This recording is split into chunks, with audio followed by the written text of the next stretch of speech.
नमस्कार दोस्तों, स्वागत है आपका लॉजिकल एग्रो फार्म पे।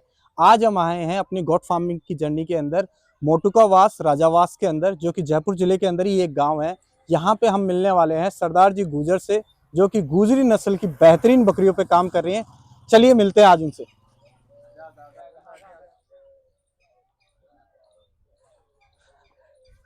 राम राम राम राम जी साहब, सरदार राम जी। राम साहब, राम राम। दोस्तों ये है सरदार जी। आज हमारा सारा वीडियो सरदार जी के फार्म पे ही रहने वाला है। चलिए सरदार जी, आपकी बकरियों से मिलते हैं। कैसी हाँ। आपकी बकरियां हैं और कैसे आपके बकरे हैं। और सब नमस्कार जी। नमस्कार जी। सर जी, आपका नाम और आप कहाँ से हैं, एक बार हमारे दर्शकों को बताइए। मेरा नाम सरदार गुजर, गांव मोटुकावास, ग्राम पंचायत राजावास, तहसील रामपुरा डावड़ी, जिला जयपुर। जिला जयपुर से। अच्छा जी। आपको कितना टाइम हो गया ये बकरी पालन करते हुए। ये बकरी पालन करते हुए तो वैसा हमारे हमारे पूर्वज करते थे। अच्छा, हमारे तो दर पीढ़ी से पीढ़ी चलता दर हुआ, पीढ़ी नया आपका काम तो है नहीं हमारे नया लिए। काम नहीं है आपके लिए। अच्छा, आप कौन सी नस्ल पे काम करें। वैसे यहाँ गुजरी नस्ल है, लेकिन उसके अलावा आप कौन सी अभी इसी पे गुजरी पे आपका मेन काम। हम तो स्टार्टिंग से इसी पे काम करते आए यार, यही नस्ल शुरू से हमारे पूर्वजों से यही चली आई है। अच्छा अच्छा। और आपके पास अभी कितने जानवर है। अभी मेरे पास 65 जानवर है, छोटे बड़े। छोटे बड़े 65 जानवर हैं, जिसमें बच्चे भी हैं हाँ, और बच्चे वगैरह सब आगे, बकरा वगैरह सब। बकरियां वगैरह। और आपके जो फार्म के अंदर जैसे ब्रीडर के आपके पास कितने हैं अभी। ब्रीडर एक तो बड़ा है, 3 साल का हो गया, ठीक है। और 2 बच्चे अभी रखे हैं मक्खी चीना में। मक्खी चीना मक्खी चीना की क्या पहचान होती है। वो इन्हीं में से है। इन्हीं के अंदर से निकले हैं। हाँ, इसी नस्ल से है वो। अच्छा, अगर कोई नए दर्शक आप जैसे इन बकरियों को देख रहे हैं हमारे दर्शक, आप बता सकते हैं कि एक प्योर गुजरी नस्ल को हम कैसे पहचान सकते हैं। उसको ये सबसे बड़ी पहचान ये, इसका मुंह सफेद आएगा, पैर सफेद आएंगे, और इसकी छाती है ना वो सफेद आएगी।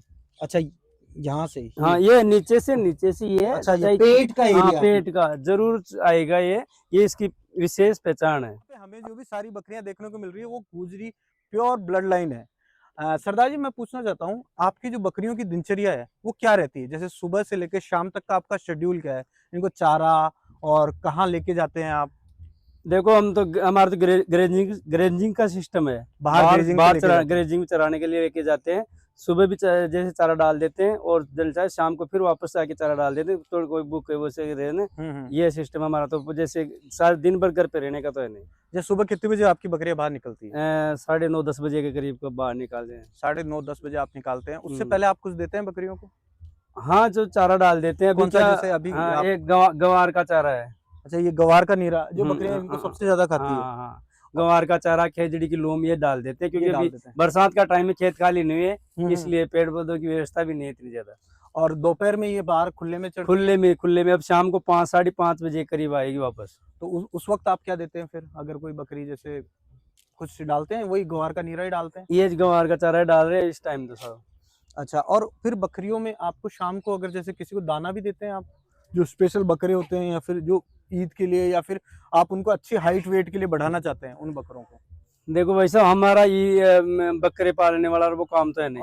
हमारा तो ब्रीडिंग और बकरियों का ऐसे है। अच्छा, यहाँ पे पूरा सेटअप हमें। हम तो देखो दाना वगैरह हम देते भी नहीं है, देने वाले देते, ऐसी बात नहीं, लेकिन मैं नहीं देता वैसे। अच्छा, आपके ये एकदम सही बात है, आपने इस चीज को क्लियर किया है। यहाँ पे जो भी अपने पास बकरियां प्राकृतिक है, प्योर, यानी कि नेचुरल तरीके से एडिशनल फीड्स वगैरह कुछ दे रहे हैं। ये ग्रेजिंग पे चरती है और यहाँ पे सूखे चारे पे, नीरे पे। अच्छा, आपके सर यहाँ पे कोई जैसे बीमारी वगैरह आती है बारिश के दिनों में, तो वो उसके लिए आप किस तरीके से काम करते हैं, यानी क्या बचाव करते हैं बकरियों का। वो जो टीकाकरण है समय समय वो पूरा करके रखते हैं, यानी जो FMD और PPR, गोट पॉक्स वाला, ये सारे टीके आप। तो उन बकरियों में आपको यहाँ पे वो परेशानी नहीं आती ज्यादा, वो क्योंकि टीकाकरण समय से होता रहेगा तो परेशानी आएगी। तो आप खुद ही करते हैं टीकाकरण। हम तो खुद ही करते हैं सब। आप खुद ही कर लेते हैं। मेडिकल से दवाई खरीद के लाके हम कर लेते हैं। हाँ, ओब्वियसली आपको एक्सपीरियंस है तो ये आप खुद ही कर सकते हैं। और अगर ऐसी कोई समस्या हुई है जो भी बकरियां परेशान हुई हैं, आप यानी कभी ऐसा तो नहीं है कि हमेशा अपने सारे स्वस्थ रहते जानवर, कभी तो नहीं होता है देखो। तो क्योंकि सब लोग प्राकृतिक आपदा आ जाती है, कभी भी आ जाती है। हाँ, तो उस दौरान आप जैसे एक पैरों में जैसे कि बाहर चढ़ने जाती है तो ऑब्वियसली आज के टाइम पे ये खुर पक जाते हैं, उसमें डीसीआर लगाते हैं, डीसीआर और टेरामेसिन मिला के अच्छा वो लगाते हैं, टीका लगाते हैं। दोस्तों इनको है ना साथ के साथ में मेडिसिन भी प्रॉपर तरीके से याद है, किस मेडिसिन को किस तरीके से लगाना है। और इनके जो आप मेडिसिन वगैरह लाते हैं वो एक पर्टिकुलर आपकी शॉप्स होगी, वहां से आप राइट बिल्कुल बिल्कुल मेडिकल से लेते हैं, मेडिकल से लाके आप खुद ही यहाँ पे खुद ही कर लेते हैं उपचार। ठीक है। अच्छा आपके यहाँ इस फार्म में कोई सबसे पुरानी बकरी या फिर कोई अच्छी बकरी आप बताइए थोड़ा, उनकी क्या कितने उन्होंने ब्यात है, कितने बच्चे हुए हैं आपके फार्म की सबसे स्ट्रॉन्ग और सबसे अच्छी बकरी? देखो पुरानी बकरियों में तो भाई साहब वो भी और भी है, 8-10 बकरी है, लेकिन ये है देखो 2 बकरी तो ये रही पुरानी। इनकी क्या एज है लगभग? ये तो देखो 8 बार भी आ गई, 9वीं बार क्रॉसिंग है। अच्छा 9 बार अभी दांत पे बुड्ढी भी, ये तो बुड्ढी है। अच्छा इसके दांत भी टूट चुके हैं, यानी ये काफी एजेड बकरी है। काफी एज है, 8 बार भी आ गई है। हाँ लगभग ये 4 साल हो सकते हैं। और इसके अभी दांत तो सही सलामत है, लेकिन ये भी लगभग हाँ ये नहीं पूरे दांत कर चुकी है, पूरे दांत। अच्छा ये इसके कितने बच्चे हो गए लगभग, कितने साल? 8 बार भी आ गई, 9वीं बार प्रेग्नेंट है। और वो वाले वो 7 बार भी आ गई। अच्छा इनमें 7वीं बार भी आएगी, 7वीं बार अब भी आएगी। इसमें दूध कितना हो जाता है? देखो सब बकरी का सिस्टम है, उसके चराने पे निर्भर करता है बकरी का तो। अच्छा दूध मैं मेरे लिए नहीं बोल रहा, किसी की भी बकरी हो। एक राजस्थानी कहावत है कि बकरी के तो दूध डाढ़ में दूध हो, यानी जितना चराओगे वैसे दूध होगा। अच्छा तो इनकी अनुमानित ऐसे मान लो 4 से 5 लीटर दूध दे देगी अगर फुल चराई मिलेगी। अगर फुल चराई मिलेगी एवरेज अपन मान के चले, एवरेज अपन कितना? एवरेज तो देखो 2.5-3 लीटर, 2.5-3 लीटर, यानी कि अपने दोनों टाइम का 2.5-3 लीटर दूध दे देती है गुजरी बकरी के अंदर। भाई हमारे तो इतने अडर साइज भी काफी अच्छे से ग्रो हो जाता है। लगभग स्टार्टिंग की तो नहीं तो भी 2 साल बाद तो बकरियां लगभग 2-3 लीटर से ऊपर दूध देने लग जाए, अगर उनको अच्छी चराई वगैरह और खान पान मिले तो। खान पान पे नहीं। ठीक है सरदार जी, ये जो आपने इनके लिए फीडिंग ट्रे बना रखी है, ये कितने टाइम से आपने बना रखी है लगभग? ये स्टार्टिंग से ही थी या फिर अभी भी? नहीं स्टार्टिंग से नहीं थी, इसको 4 साल हो गए मेरे को बनाए। इसको लगाने के बाद आपको कुछ फायदा हुआ? इससे फायदा ये है, एक तो चारा व्यर्थ नहीं जाएगा, चारा वेस्ट नहीं, जानवर निकल सुरक्षित तरीके से खा लेगा। अब वैसे तो खुले में तो क्या ऊपर चढ़ जाएगी, मींग कर देगी, पेशाब कर देगी तो चारा खराब जाएगा। इसमें बिल्कुल चारा जैसे डालेगी वैसे वैसे खाएगी, सुरक्षित रहेगा, खराब नहीं जाएगा, व्यर्थ चारा नहीं जाएगा। ये नुकसान, ये फायदे का काम है, फायदे का काम है। यानी कि किसानों को अगर आप अगर 1-2 बकरी तो नहीं, अगर आपके पास 5 या 5 से ज्यादा बकरियां हैं तो आपको एक फीडिंग ट्रे होना जरूरी है। और उसमें भी अगर आप ऊपर से इस तरीके से ये लगवा देंगे तो उससे क्या होगा कि आपकी बकरियां ऊपर नहीं चढ़ेगी, अंदर और आपका जो चारा है वो खराब नहीं होगा। और इसमें बकरियों की हाइट के हिसाब से आप देख सकते हैं, बिल्कुल आसानी से बकरी अंदर अपना सर डाल के और ये चारा खा लेती है। ये 2.5 फुट की ऊंचाई पे, 2.5 फुट की ऊंचाई होनी चाहिए लगभग। वो तो जानवर की छोटे बच्चों के अलग है, छोटा जानवर तो छोटा भी बनवाना पड़ जाएगा। हाँ ठीक है सरदार जी, आपके फार्म पे बकरियों को जैसे कि मैं देख रहा हूँ आपने एक खेल बना रखी है, यानी कि ये इनकी मर्जी हो उस हिसाब से तब जाके पानी पी लेते हैं। बिल्कुल इनकी इच्छा हो, जब भी तस लगे पानी पीने की इच्छा हो, जब जाके पानी पी ले। अच्छा आप इसमें पानी कहाँ से भरते हैं, यानी मोटर वगैरह है या फिर पानी आता है? नल आता है, उससे आप यहाँ पे इसमें। अच्छा इसमें आप इसमें चूने का छिड़काव भी करते हैं कभी कभार करते हैं, कभी कभार करते हैं। अच्छा चूना, और अपने ये जो फार्म है यहाँ पे भी चूने वूने का छिड़काव होता है? इसमें करते हैं, इसमें भी करते हैं। चूने के छिड़काव से इनके कीटाणु वगैरह होते हैं वो मर जाएंगे नहीं। अच्छा ठीक है, चलिए अब आपके ब्रीडर के से मिलते हैं एक बार कि आपका इन बकरियों का मेन ब्रीडर कौन है। जी बताइए। ये इसी ब्रीडर की 17 पाटे है, ये पिछले साल की है ये। अच्छा ये पाटे हैं आपके पास? और वो जो आपके पास जो ब्रीडर है मेन ब्रीडर, उनकी बच्चियां हैं? उसी की बच्चियां हैं। तो आपके फार्म पे लगभग हमेशा 50-60 बकरियां ही आप एवरेज करके रखते हैं? बिल्कुल बिल्कुल। और फिर ये सेल होती जाती है, जो किसान लोग ग्रामीण लोग खरीदते हैं, फिर नई पार्टी तैयार कर लेते हैं, वैसे इस हिसाब से टारगेट चलता है। अच्छा आपके एक बार है ना हमारे दर्शकों को आपके नंबर बताइए सरदार जी, जो कि अब जैसे आपसे कोई खरीदना चाहता है, कोई अपने फार्म के लिए ब्रीडिंग के लिए बकरियां खरीदना चाहता है, तो आपके नंबर बता दीजिए। मेरे मोबाइल नंबर है 960223885549।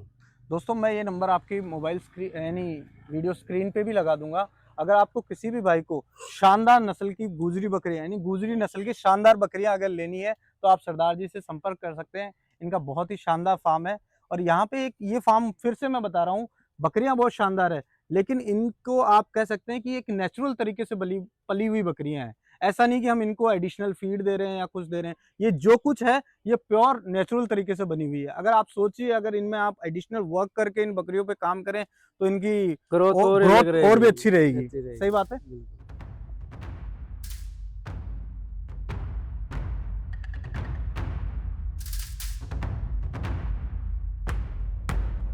सरदार जी, ये आपका फार्म का ब्रीडर है जो कि यहाँ का राजा है। हाँ। आप ये बता सकते हैं इस एक अच्छे ब्रीडर की क्या पहचान है? आपने इसको, यानी देखिए, आपको बहुत ही प्यारा और शानदार, इसका पंच भी बहुत तगड़ा है। एक प्रकार से देखने से ही लगता है कि ब्रीडर गुलाबी कलर है, यानी गुलाबी कलर है या? हाँ, बिल्कुल बिल्कुल, ये गुजरी में है, लेकिन ब्याता भी 80-85% गुलाबी ब्याता है। अच्छा, आप बताइए मुझे कि इस एक शानदार ब्रीडर की क्या क्या पहचान होनी चाहिए? शानदार ब्रीडर की पहचान ये होनी चाहिए, एक तो लंबाई, लेंथ, और बॉडी स्ट्रक्चर और ऊंचाई, और जो ये पैर है ना यहाँ से, ये पैर मजबूत होना। जैसे हम तो नहीं रखते, लेकिन जो ईद वाले बराई वाले करते हैं ना, ये जानवर का ये भुज, ये इतना पैर वगैरह सही होगा ना, जब भी तो वो वजन दे लेगा ना। अच्छा, इसकी हाइट कितनी है आपकी? इसकी हाइट 44-45 है। क्योंकि दोस्तों देखिए, अभी ये कोई, हम इसको कहीं ऊपर नहीं ले जाते, जमीन पे ही है, और आप मेरी कमर से इसकी हाइट देखिए बकरी की। आप देख सकते हैं एक शानदार हाइट का बकरा है। इससे आपकी जो भी बकरियां आ रही है या भी बच्चे आ रहे हैं, उनमें इसी का पूरा यानी कि असर, यानी कि स्वरूप दिखाई देता होगा। बिल्कुल देता है। अच्छा, आपके फार्म पे इसको कितने साल हो गए? 3 साल हो गए। 15 सितंबर को 3 साल। इसका बर्थ डेट भी याद है। अच्छा, ये बताइए सरदार जी, इस बकरे की आप और क्या क्वालिटी बता सकते हैं? कोई भी अगर अपने दर्शक, यानी कि ब्रीडर अपना कोई पहचानना चाह रहे हैं, जैसे इसके भी बच्चे हुए होंगे, मेल बच्चे हुए होंगे, उनमें से भी कोई ऐसा बच्चा निकलता है, हम कैसे आइडेंटिफाई कर सकते हैं कि ये बच्चा अपना ब्रीडर बन सकता है आगे जाके? वो तो क्या है, उसका शुरुआत से इसके जैसे बकरे के अनुरूप दिखेगा ना, उससे मालूम। उसमें क्या क्या देखना पड़ता है? उसमें ये देखना पड़ेगा, जैसे इसके कानों की लेंथ, इसके चेहरे की, ये गुलाबीपन इसका, ठीक है, और जैसे इसका कलर वगैरह, बॉडी स्ट्रक्चर, जैसे बॉडी हार्ड मजबूत होगा, हाथ पैरों से मजबूत होगा, वो देखना पड़ेगा। अच्छा जी, बहुत। और दूसरी बात ये है कि ओरिजिनल गुजरी में होते हुए भी, ये पहले बात तो 80-85% तो गुलाबी आता है। ठीक है। दूसरा जो अभी ट्रेंडिंग में चल रहा है, वो क्या बोलते हैं, इंग्लिश कलर। एक बार बताएंगे आपकी कोई बकरी? वाई दफे इसकी अभी है, इसकी बच्ची है वो, एक मिनट, इंग्लिश कलर की। हाँ, ये अच्छा, ये बच्ची इसी ब्रीडर की है? इसी ब्रीडर की। इसी को इंग्लिश कलर कहते हैं? इसी को इंग्लिश कलर में कहने का मतलब, अब यानी इसमें व्हाइट ज्यादा है, और सबसे ज्यादा डिमांड में यही है। बिल्कुल, इस टाइम साहब इसका ट्रेंडिंग चल रहा है।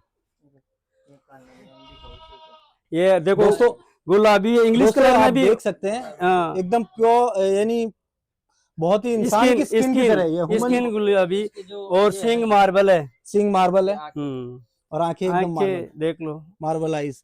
ये बहुत शानदार है। यानी आप देखेंगे ना, अगर आप इंसान से, जैसे इंसानों की स्किन होती है, उसी तरीके से इन बच्चों की गुलाबी स्किन है, और यही इंग्लिश कलर गुजरी में काफी ज्यादा ट्रेंड पे है, जिसकी वजह से इसकी डिमांड और मार्केट में बहुत ज्यादा इस टाइम इसकी मार्केट। और ये आप देख सकते हैं, ये इसके आप ये जो ब्रीडर है, ये भी लगभग ये देखिए कितना एकदम गुलाबी है। अजी, ओरिजिनल गुलाबी है सब, इसी वजह से। देखो आपके सामने है, प्रत्यक्ष को प्रमाण की जरूरत नहीं है। ये वो लगभग बहुत ही मजबूत है, आपके सामने है जो सब। इसका जो चेस्ट है वो भी काफी अच्छा है। वही तो है ना। संदीप का नीचे पैर पे करना। ये पैर भी इसके मार्बल है, खुर मार्बल के हैं। अच्छा, ये खुर मार्बल के इसके। देखो ये मिट्टी में हो रहे हैं, लेकिन एक मुट्ठी बन नहीं, जैसे अच्छा, देखो खुर की मोटा अच्छा हार्ड का। नहीं, ये दोस्तों वाकई में शानदार ब्रीडर है आपके फार्म का, और इसको आपने बहुत ही प्यार से रखा है। और इसी के 2 बच्चे अभी छोटे बच्चे रखे, वो मक्की चीना में है। अच्छा, वो भी आपको अभी बता देंगे, इसी के बच्चे हैं। ठीक है सर। दोस्तों, सरदार जी के फार्म पे गुजरी नस्ल में जो आज के टाइम पे ट्रेंड चल रहा है, मक्खी चीना, वो बच्चे भी इस ब्रीडर से आए हुए हैं। एक बार आप बताएंगे मक्खी चीना की पहचान क्या क्या है?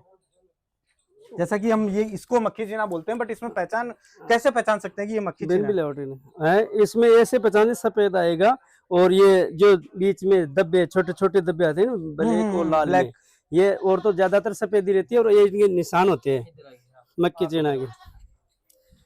किस तरीके से? कौन से?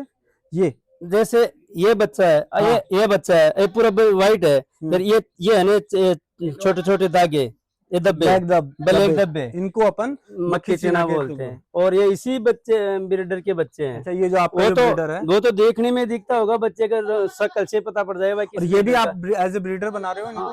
इनको ब्रीडर रख रहे हैं, दोनों को। इनको ब्रीडर ही रखेंगे आप, क्योंकि इस टाइम में मक्खी चीना का भी थोड़ा जैसे इंग्लिश कलर वाले के हिसाब से ट्रेंडिंग है। अच्छा, इसके लगभग कानों की लंबाई कितनी होगी? अभी तो ये कितने साल के हैं? ये तो हो गया 6 महीने का, ये 6 मंथ के बच्चे हैं अभी। हाँ, और ये है अभी 22 सितंबर को 5 महीने का होगा। इसका 22 अप्रैल का जन्म है। सरदार जी, आज के जमाने में लोग इंसानों के बर्थडे भूल जाते हैं, उनको फेसबुक वाले याद दिलाते हैं है ना। लेकिन एक होता है कि अपने जानवर से प्रेम करना। तो इनको हर बच्चे की, जैसे ब्रीडर के बारे में भी इन्होंने डेट बताई, नहीं बिल्कुल, और इन बच्चों की भी ये डेट बता रहे हैं, क्योंकि इनके दिमाग में, इनके मन में ये चीज है। नहीं, अदरवाइज आज के टाइम में हम वाकई में बता रहे हैं, किसी का बर्थडे होता है तो हमें फेसबुक से पता चलता है, हम ऐसे पता नहीं कर पाते किसी का बर्थडे। अच्छा, एक बार इसके जो रोमन, ये जो फेस आ रहा है, इसके जो कान वगैरह लंबे हैं, इसके बारे में बताइए कि आप ये चीज को कैसे आगे इनके बच्चों में आएंगे, उनसे क्या फायदा होता है अपने को?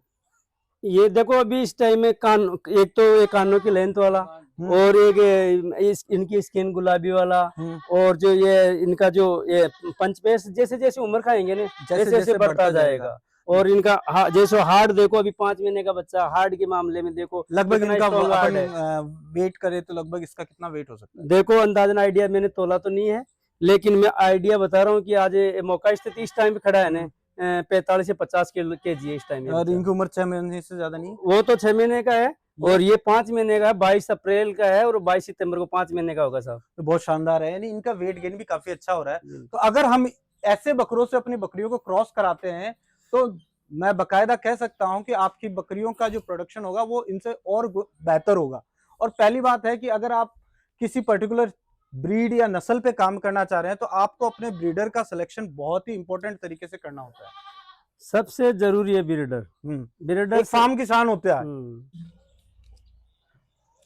सरदार जी, आपसे मिलकर बहुत अच्छा लगा। आपका जो ब्रीडर है, एक नंबर ब्रीडर है। मेरे ख्याल से इस रीजन में ऐसा ब्रीडर मैंने देखा नहीं है अभी तक। दोस्तों, अपने 5 या 6 वीडियो आ चुकी है यूट्यूब चैनल पे, बट सरदार जी के पास जो ब्रीडर और बकरियां हैं, वो एक टॉप क्वालिटी की बकरियां हैं।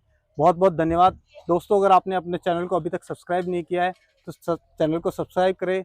वीडियो अच्छा लगे तो लाइक, कमेंट और शेयर करें। धन्यवाद।